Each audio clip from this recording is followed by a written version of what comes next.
कि एवोकाडो जैसी high value फसल में सफल होने के लिए किसान किन सबसे बड़ी गलतियों से बचे? अगर कोई हमारा ये प्रोग्राम देखकर अपना मन बनाता है एवोकाडो की तरफ शिफ्ट करने का, तो ऐसी कौन सी मिस्टेक्स हैं जो तक अमूमन किसान कर देते हैं और जिसकी वजह से उनको फिर बाद में नुकसान उठाना पड़ता है?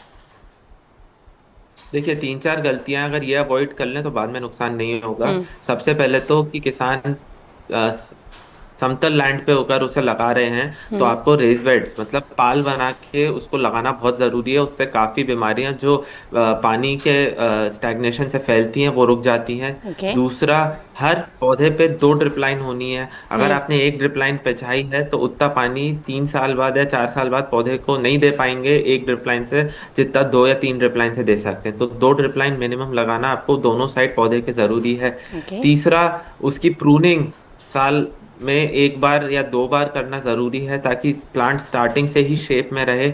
और हमें पेड़ को ज्यादा बड़ा नहीं करना है, हमें हाइट कम रखनी है तम ताकि हम फ्रूट मतलब कैनोपी के सेंटर और नीचे से ही हार्वेस्ट कर पाए।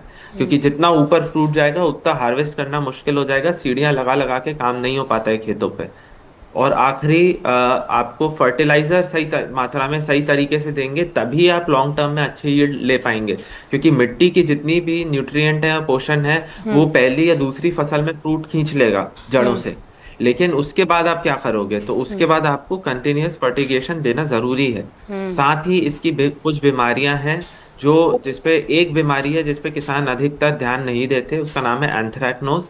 तो हम्म। एंथ्रैक्नोज बारिश या मानसून वाले एरिया में बहुत आती है और वो कच्चे फ्रूट पे नहीं दिखती। वो ओके। हमेशा पकने के बाद फ्रूट पे दिखती है और उसमें पिंक कलर के स्पोर्स आ जाते हैं। फंगस की बीमारी है हम्म। एंथ्रैक्नोज। हम्म। तो अगर और वो जो फैलती है उसका नाम है कोलेक्टोट्राइकम।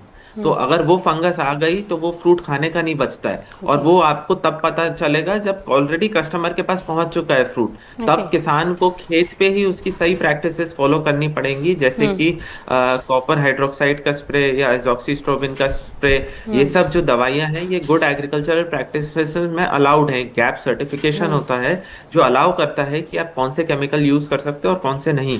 तो हम गैप की तरफ जा रहे हैं, तो गैप में कॉपर हाइड्रोक्साइड और एजॉक्सीस्ट्रोबिन, ये 2 दवाइयां अगर आप यूज करते हैं तो एंथ्रैक्नोज से अच्छा रख रखाव हो जाएगा। ओके। तो ऐसे में आपको लगता है कि वैल्यू एडिड प्रोडक्ट्स की तरफ भी इसमें अवसर दिखाई देते हैं एवोकाडो के? जी बिल्कुल। तो इसमें एक चटनी बनती है हम्म। गुआकामोली जिसे कहते हैं, जो कि एवोकाडो टोस्ट पे लगा के खाई जाती है। ओके। तो वो उसका बड़ा मार्केट बन सकता है अगर उसका कोई प्रोसेसिंग करना चाह रहा है तो। हम्म। लेकिन उसकी शेल्फ लाइफ कम होती है।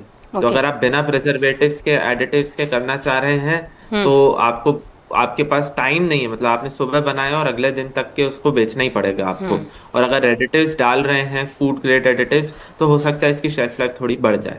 ओके। साथ ही इसका ऑयल भी बनता है। हम्म। सीड का नहीं, फ्लैश का ओके। ऑयल बनता है।